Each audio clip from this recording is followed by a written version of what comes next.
Olá, bom dia, bem-vindos a mais um ao final da semana.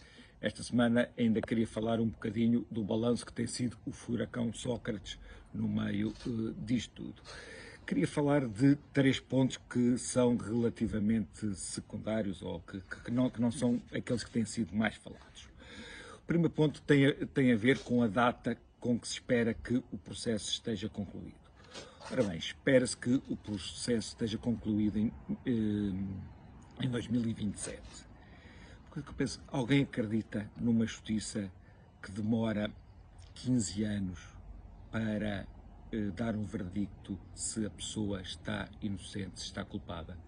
Acreditam que isso se chama justiça? Uma pessoa que tenha um bom advogado consegue arranjar sempre causas que adiem quase ad eterno um processo. Esta semana morreu o Madoff, que foi responsável por aquela grande fraude, pelo maior esquema de Ponzi, de pirâmide financeiro. Todos nós nos lembramos que o Madoff foi rapidamente julgado, foi preso e, coitado do senhor, morreu na prisão.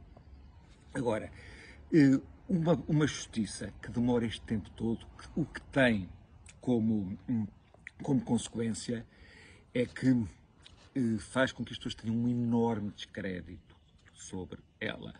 Portanto, uma das primeiras coisas que se tem que fazer é uma reforma do processo penal, é uma reforma da justiça. Isto aqui é importante porque isto não é uma questão de esquerda ou de direita.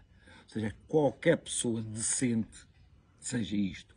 Eu às vezes penso que é melhor quase pôr em engenheiros de processos, olhar para a justiça. Todas as coisas que se faz normalmente é fazer benchmarks. Ou seja, vamos ver países da Europa que tenham cultura semelhante à nossa, em que a justiça funciona bem. Vamos ver como é que são lá os processos, vamos copiar. Ou seja, pode haver duas visões para a justiça que nós temos. Uma mais inocente, que pensa que fomos construindo este processo, se calhar para dar garantias às pessoas e acabamos tendo um monstro.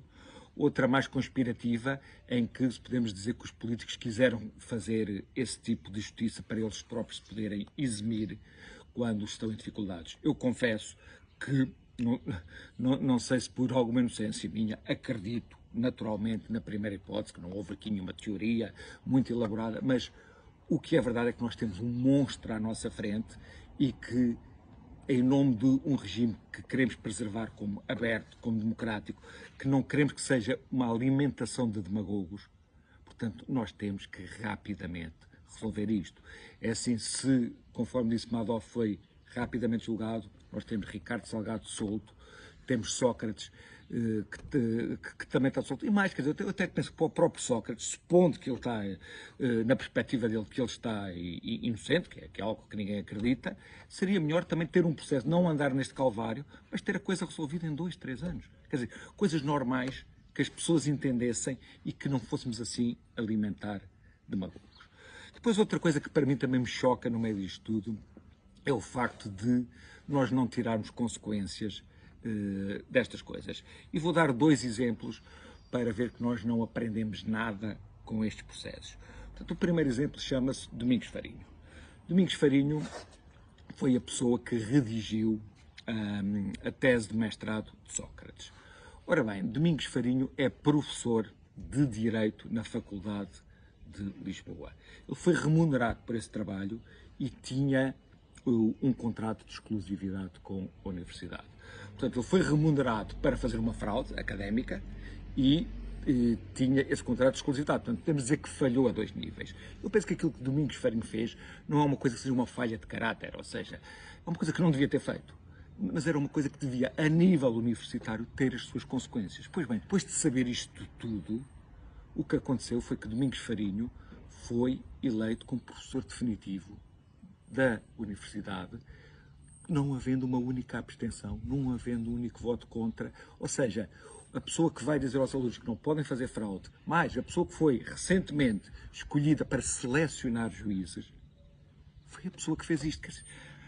Assim, conforme eu disse, eu não acho que uma pessoa dessas tenha que ser fustigada na praça pública, aquilo que ele fez agora. A universidade deveria, naturalmente, dar um sinal claro que não compactuava com isso. Outro caso, para mim, mais grave também, foi o de Pedro Silva Pereira. Pedro Silva Pereira foi também agora indiciado de branqueamento de capitais, portanto era Carlos Santos Silva que pagava os estudos do filho dele, terá recebido à volta de 100 mil euros. Ora bem, Pedro Silva Pereira, há pouco tempo, foi o número 3 da lista do PS ao Parlamento Europeu. O PS ganhou com ampla vantagem, com mais de 10% sobre o PSD. Ou seja, o PS sentiu-se confortável para pôr Silva Pereira como terceiro, porque sabia que não ia haver nenhuma penalização acerca disso.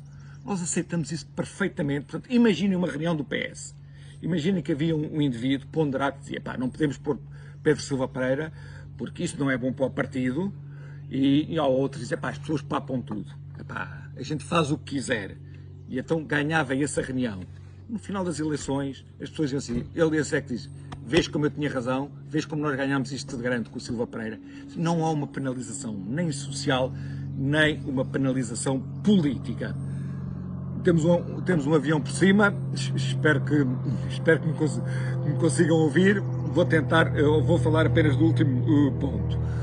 O último ponto que vos queria falar era do artigo que Maria Antónia Paula, portanto a mãe de António Costa, escreveu no Público. Antes de mais, dizer que a senhora que é mãe de António Costa é uma pessoa que tem uma presença ativa há muito tempo. Portanto, o artigo que ela escreveu é um artigo que a vincula só a ela. Ela costumava dizer que não recebia ordens, acho que era nem do pai, nem do marido, nem dos filhos. Portanto, a senhora tem um percurso cívico e de dar opiniões até em alturas que não era fácil dá-las. Por isso, é uma pessoa que, não concordando com a opinião dela, respeita a opinião dela, e não digo que é uma opinião que é dada por interposta pessoa. Ora bem, o que a senhora disse foi basicamente que nós devemos ter compaixão por Sócrates, e o título do artigo era "Porquê tanto ódio?", como se Sócrates fosse um desgraçado.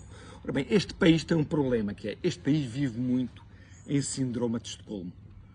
Ou seja, nós temos tendência para nos apaixonarmos por quem nos faz mal. Ou seja, não podemos aqui inverter as coisas. Ou seja, Sócrates extorquiu o povo português para fazer uma vida de rico. Esse povo português é obrigado a fazer uma vida de pobre. Portanto, a vítima aqui não é Sócrates. A vítima aqui foi quem foi extorquido. Ou seja, eu penso que toda a censura política, toda a censura social que pode haver sobre Sócrates nunca será pouca. Agora, acho que Sócrates goza neste país, apesar de tudo, de um à vontade que não gozaria noutro país. A única coisa em que eu sou a favor que Sócrates goze neste país tem a ver, obviamente, com a segurança física e com o poder andar na rua à vontade, que isso é um sinal de civilidade.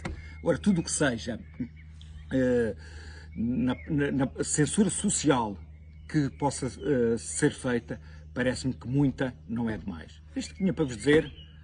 Até para a semana, se Deus quiser, cá estaremos.